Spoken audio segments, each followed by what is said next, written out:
Allahumma salli ala Sayyidina Muhammadin wa ala alihi wa ashabi ajma'in. So we continue by Allah subhanahu wa ta'ala's blessings in Al-Khareeda Al-Bahiyya. Al-Khareeda Al-Bahiyya. We mentioned last time, we talked about what last time? We said, وَهَذِهِ عَقِيدَةٌ سَنِيَّةٌ. Imam Ahmad al-Dardir rahimahullah, in this 71 lines of poetry, 71 lines. No, we don't need this. Jazakallah khair. 71 lines of poetry after he praised Allah subhanahu wa ta'ala and he prayed for the Prophet sallallahu alaihi wasallam. He invoked blessings of Allah to the Prophet sallallahu alaihi wasallam. He said, وَهَذِهِ عَقِيدَةٌ سَنِيَّةٌ. وَهَذِهِ عَقِيدَةٌ سَنِيَّةٌ.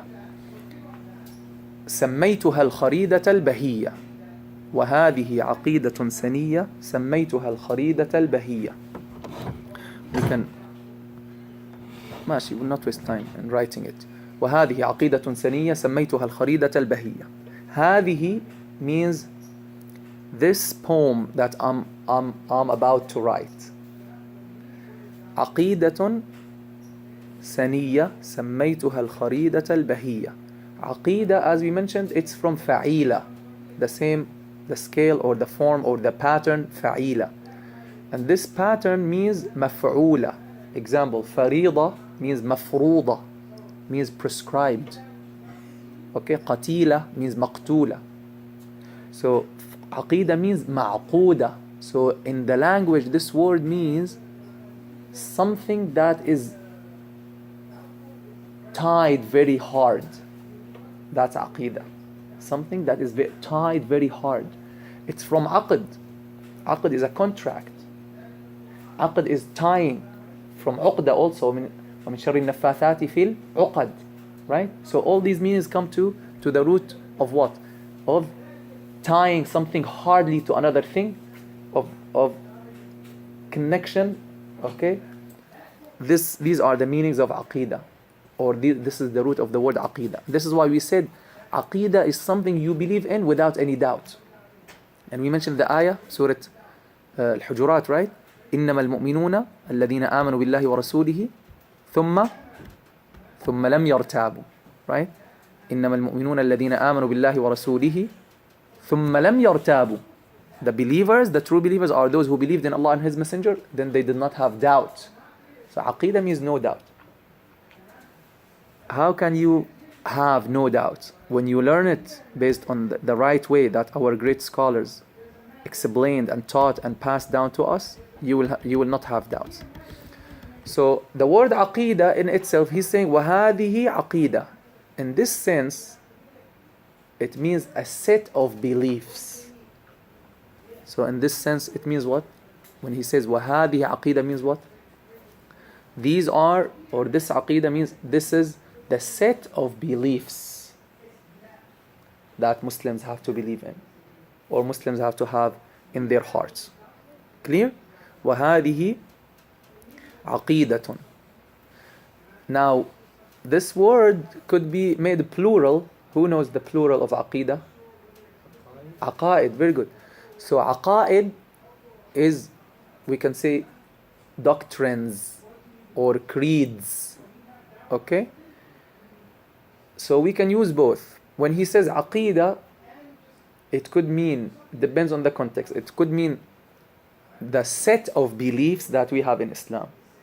And if someone says aqaid, means the aqaid of Islam, means every one belief is considered also as aqeeda. Example, they say, we have in Islam aqeedatu al-imani bi adhab al-qabr. For example, we have the aqeeda or the belief in believing in the torment in the grave for those who deserve it.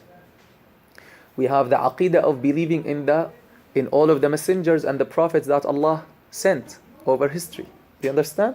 So every one belief could be considered as aqeeda by itself, or the whole beliefs are also named or called as aqeeda. Clear? Now, وَهَذِهِ عَقِيدَةٌ سَنِيَّةٌ. Saniya from sana. السنية from sana. This is an adjective. Sana is a noun. Sani and sana means, in the Quran, what does Allah subhanahu wa ta'ala say? يكاد sana barqihi. Sana is the light of lightning, or the light of the fire. ضوء النار أو ضوء البرق. Okay, that is sana, the light. So this is عقيدة سنية. The description or an adjective of the light means it is like illuminating, an illuminating set of, an illuminating poem of عقيدة. Okay, or it could mean سنية مضيئة, means it is a poem that is clear in its meanings. Okay, وهذه عقيدة سنية سميتها. Who knows what سميتها means I called it, I named it. سميتها الخريدة البهية. We mentioned before, Al-Khareeda means this is the name of the poem. This is what he's saying he called it. He called it Al-Khareeda al-Bahiyya. What does that mean? Al-Khareeda is the pearl that has not been pierced. You know, they get the pearls, then they pierce them so that they make necklaces, right? For women, not for men. A pearl that has not been pierced is what? Is Khareeda. Al-Bahiyya, from Baha. From Baha. Al-Baha is Diya. Again, it's about light, shining. So this is like a beautiful, radiant, okay, radiant pearl. It's very nice. So this is the name of the poem. سميتها الخريدة البهية. Is really a pearl, a great pearl, a radiant pearl, because it will help you. It will help you understand your aqidah, which is the main thing to be saved. The main thing to be saved in the hereafter is to have the right aqidah. If you have amazing deeds and amazing good deeds, but you're not doing them based on the right belief, وَقَدِمْنَا إِلَى مَا عَمِلُوا مِنْ عَمَلٍ فَجَعَلْنَاهُ هَبَاءً مَنْثُورًا. All of the good deeds they have done, it will just become like dust, or like scattered atoms that are useless. So those who do the good deeds, Allah will reward them here in this life. They will not benefit there. Okay? Why would Allah subhanahu wa ta'ala admit someone into His paradise if this person did not even believe in Allah Himself or believe in His paradise? You understand? We're going to talk about these issues in details inshallah later on. سميتها الخريدة البهية. So aqidah, dear brothers and sisters, is extremely important, or the most important thing that you have to have strong in your heart without any hesitation, without any doubts. Now, if you have doubts, what do you have to do? You have to go to the teachers, to the scholars who are specialized in this science, so that they help you. Because if you have doubt, you will not be considered a believer. This belief, like believing in Allah, maybe there's God, maybe this Quran, maybe. If you have this doubt, just tell him, خلاص, leave him.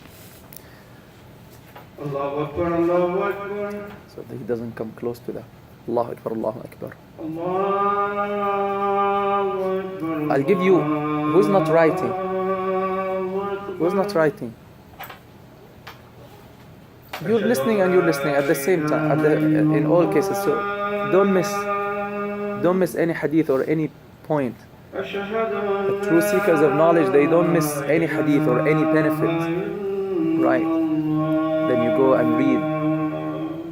This is how you improve. But if you just hear, you will understand and you will learn. But maybe after you leave that door, it will go from here.